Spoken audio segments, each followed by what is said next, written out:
beberapa dari kalian masih asing ketika mendengar tentang industri senapan angin. Sesuai dengan namanya, industri ini memperjualbelikan senapan angin. Dan yang lebih menariknya lagi, salah satu daerah di Indonesia yaitu Jatinangor rupanya menjadi sentra industri ini. Oleh karena itu, ada banyak hal yang dapat digali terkait industri senapan angin. Bersama The Pros Media, kupas tuntas yang beda. Halo pemirsa, sekarang Anda sedang menyaksikan The Pros Media bersama saya Putri Kanaya. Saat ini saya sedang berada di Desa Cikeru, Kecamatan Jatinangor, Sumedang, Jawa Barat, tepatnya di bengkel senapan angin Aulia Sport. Saat ini saya berada di sini karena Desa Cikeru ini terkenal sebagai salah satu sentra industri senapan angin.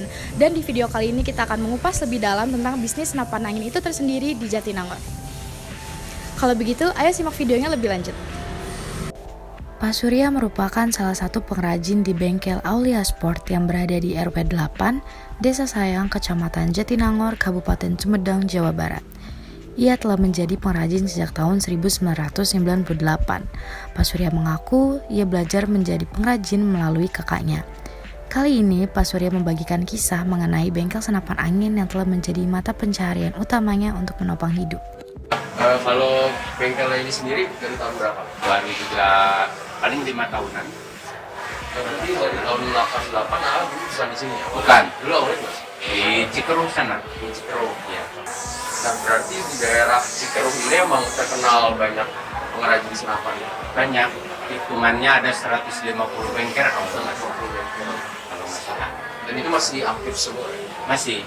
Tapi sekarang mulai agak ada yang gulung tikar gitu. Mungkin minat atau minatnya agak kurang, nggak kayak dahulu. Nah, kalau boleh tahu berarti gimana sih ya awalnya di Cikeruh jadi sebanyak ini gitu pengrajin senapan, kira-kira sendiri tahu nggak kira-kira udah Jadi dulu itu mengurangi pengangguran sih deh sebenarnya. Bengkel Aulia Sport memproduksi beragam jenis senapan angin, mulai dari jenis Mauser, Marauder, Bocap, Predator, Bullpup, dan lainnya. Harga yang ditawarkan pun bermacam-macam, tergantung dari jenis senapan dan bahan apa saja yang dipakai untuk membuat senapan tersebut. Nah dari kelima itu Pak, yang paling mahal nggak Pak? Ini Yang mana tuh Pak? Predator. Yang ini ya? Ini ya. Ini kan belum dirakit semua gitu. Ini satu ini dijual berapa Pak? Udah sekitar 3 jutaan 3 juta. Kalau yang dari bengkel. Marauder Marauder ini 2 juta juga dapat. Kalau yang Bocap itu 2,5 jutaan lah. yang paling murah berapa Pak? Yang paling murah itu Mauser. Mauser. Ya, Mauser itu paling 1,5. Industri bisnis senapan angin ini ternyata memiliki cukup banyak peminat. Meski ternyata pandemi cukup mempengaruhi permintaan dan keuntungan dari bisnis ini, Pak Surya mengaku tetap bersyukur karena tetap dapat memenuhi kebutuhan sehari-hari dan kebutuhan biaya pendidikan untuk anaknya. Nah itu berarti orang langsung beli ke sini atau Bapak kayak ada ininya lagi? Ada yang menerimanya lagi kayak bandar, ada penyalurnya kayak lagi. Sebulan kapasitas produksinya bisa berapa banyak? Paling 10. Sebulan 10? Iya, 10. Itu juga mungkin agak kerepotan juga sih buat nyiapin bahan apa gitu masalahnya. Nah pandemi ini ngaruh nggak sih Pak di bengkel ini? Ngaruh deh, besar sekali ngaruh. Dulu sebelum pandemi bisa nerima berapa? Rata-rata? Sebulan rata-rata bisa ngeluarin sampai berapa? 40 40 ini dari 3 orang yang kerja. berarti di bengkel ini sendiri keuntungannya bisa berapa Pak? Dalam yang katakanlah sebulan gitu. Kalau saya yang kerja itu bisa 5 juta yang kerja Itu udah bersih 5 juta per bulan. sekarang. Itu berarti pas sekarang atau sebelum pandemi? Sebelumnya Sekarang jauh dong. Berarti ya. Sekarang bisa 2 juta kali. kan tidak juta paling sebulan kayaknya. Berasa banget. Iya terasa deh. Tapi ya alhamdulillah sih buat ngehidupin keluarga, buat sekolah anak-anak kan juga dapat ada 3 yang sekolah anak saya. Kalau di sini yang paling laku yang mana Pak? Yang paling banyak dipesan? Yang paling banyak dipesan ya buat antara ini Bocap sama Predator. Maksudnya kalau predator. Oh berarti ini sistem pengerjaannya nggak ada yang maksudnya bukan pesen dulu baru dibikin, emang setiap hari produksi aja gitu. Iya, setiap hari produksi juga kalau misalnya ada yang pesen sudah tersedia. Jadi sistemnya ada di stok gitu ya. Selain mendatangi Aulia Sport, kami juga mendatangi bengkel dan toko PM atau Putra Mandiri Sport yang berlokasi di RT 5, RW 10, Desa Cikeru, Kecamatan Jatinangor, Sumedang. Kami bertemu dengan Pak Soleh selaku pemilik dari bengkel tersebut. PM Sport ternyata sudah 30 tahun berkecimpung dalam industri senapan angin.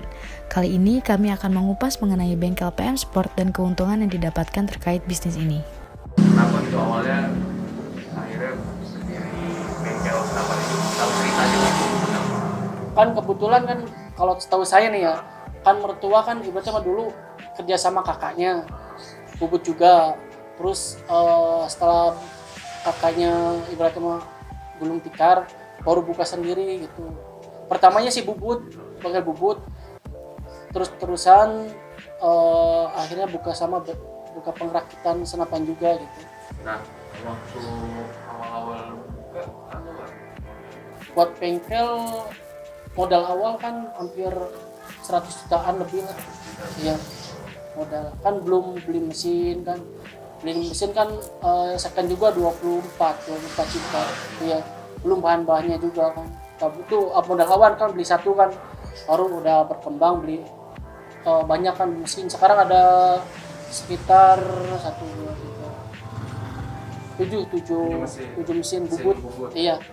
Kalau senapan ada Bubut lagi 2 di sana.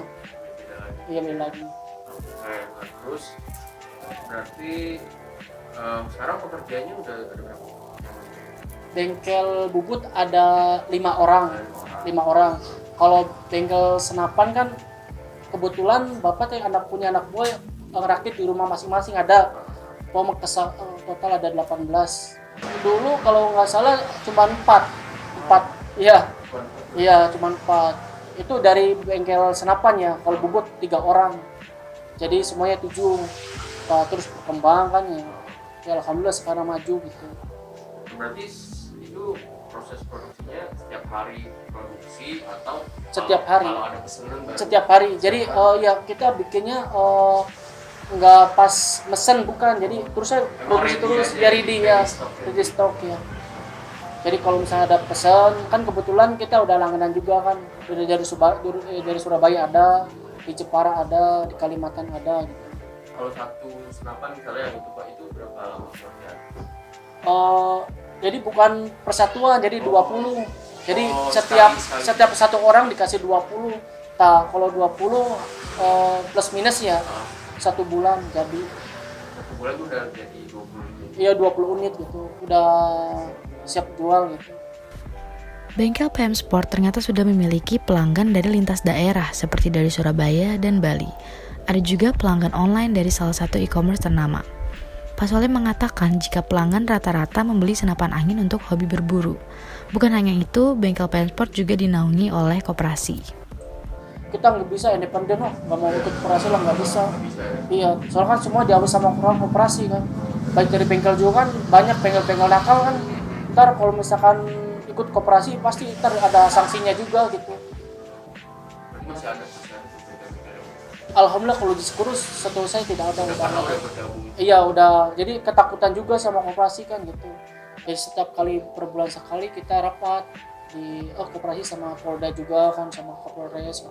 Terus kalau misalnya soal perizinan misalkan nih setiap tahun sekali kan perpanjang. Nah itu ntar koperasi iya ke Bandung juga gitu. Emang perlu sih koperasi itu iya harus. Selain memiliki pelanggan lintas daerah, omset yang didapatkan oleh PM Sport juga cukup besar, dan Pak Soleh merasa pandemi hanya memiliki pengaruh yang sedikit terhadap bisnisnya karena terbantu oleh adanya platform jual beli online. Kalau penjualan rata-rata nih kan bisa min, bisa plus, keuangan hampir 30 juta per bulan. Antar toko atau antar bengkel itu ada persaingan harga gitu? Ada, jadi emang sih kadang-kadang diatur sama koperasi ini ya. Tapi kan sebagai acuan misalkan dari koperasi harga monster misalkan 13 ya. Kita kan bisa acuan segini. Bisa kan kita diturunin sedikit gitu. Bisa dinaikin juga berapa gitu. Cuman emang sih kalau misalkan ada yang ngejual lebih murah nih, koperasi bertindak gitu. Dalam artian gini, misalkan kan standar 13 ya, kita ngejual 800, kan ibaratnya kayak iya ngerebut harga kan ya. Nah itu ntar koperasi yang nanganin gitu. Yang saya tahu kalau harga tinggi enggak. Oh justru Enggak, kalau harga ketinggian, cuma kalau misalkan ngebuat harga itu baru ya proses ya. Iya. Itu kalau misalkan lebih up, lebih tinggi, lebih bagus penjualan begitu. Soalnya kan kasihan bengkel-bengkel yang kecil ya kan, pasti kan orang larinya so yang lebih iya, murah. itu kebanyakan independen yang rusak harga gitu. Independen, jadi ibarat kalau misalkan independen kan kita mau ngebuat sendiri kan, bahan sendiri kan, udah ngejual murah. Sebenarnya itu salah gitu. Kan kasihan kalau misalkan yang bengkel-bengkel gede kan kalau bengkel gede kan ngaji karyawan juga gitu, terus beli bahan juga. Selain mengupas tuntas mengenai bengkel senapan angin yang berada di Cikeruh, Jatinangor, kami juga berusaha mendapatkan informasi melalui salah satu konsumen dari senapan angin ini. Permisa, setelah kemarin kita sudah lihat-lihat ke bengkel dan juga koperasi senapan angin, sekarang saya sudah berada di lapangan tembak Ngatijo, Bandung. Lapangan ini biasanya digunakan oleh para tentara dan juga klub atlet untuk berlatih menembak. Yang menariknya kali ini saya akan mencoba secara langsung menembak dengan senapan angin. Yuk ikutin saya. Kali ini kami berbincang secara langsung dengan Kang Heru sebagai salah satu anggota dari KCS atau Kijang Cakti Soccer Field yang telah berdiri sejak tahun 2017. Kami berbincang mengenai penggunaan senapan angin yang biasa dilakukan oleh Kang Heru. Penggunaannya buat apa aja sih kan senapan angin kan? Kalau dulu sebelum masuk ke klub itu paling ya kita hunting paling berburu. Biasanya berburu apa aja tuh kan kalau Paling ya tupai, terus burung kukur. kalau sekarang berarti kalau semenjak masuk klub penggunaannya lebih untuk apa? Sekarang kalau sudah masuk klub mungkin biar lebih diarahkan ke target ya, ke target. Umumnya itu senapan angin itu spesifikasinya apa sih Kang yang buat yang diatur oleh Perbakin gitu kan? Kalau untuk berbagai unit mungkin dari kaliber ya banyak. Kita kan menggunakan kaliber 4,5 atau 1,7. Nah kalau lebih dari itu mungkin harus ada unit khusus dari berbagai. Kang Heru mengaku kini aktif berlatih. Ia sudah mengikuti berbagai macam lomba senapan angin. Bukan hanya itu, Kang Heru juga berharap dunia senapan ini dapat go internasional. Kalau untuk latihannya sendiri biasanya Kang dalam seminggu berapa lama gitu? Atau berapa kali? Kalau untuk seminggu paling seminggu sekali ya, tiap hari Sabtu. Untuk jamnya mungkin dari jam 9 sampai jam 11. Terus ada nggak sih kan harapan buat ya mungkin Perbakin atau dunia senapan angin gitu ke depannya bakal dengan dia olahraga ini harapannya? Ya harapannya mungkin bisa go internasional lah ya. Dari Akangnya sendiri ya. Mudah-mudahan lah ke depannya. Sejauh ini apa tadi sampai tingkat apa Kang, kalau boleh tahu, kalau perlombaan yang pernah Kang ikutin? Paling ya event-event daerah seperti provinsi, mungkin wali kota. Bagaimana? Ternyata industri senapan angin cukup menarik bukan? Industri bisnisnya dapat menghasilkan omset yang cukup besar dan ternyata banyak peminat dari senapan angin ini. Kalau begitu, saya Putri Kanaya pamit undur diri. Terima kasih telah menyaksikan The Pulse Media. Sampai bertemu di lain waktu.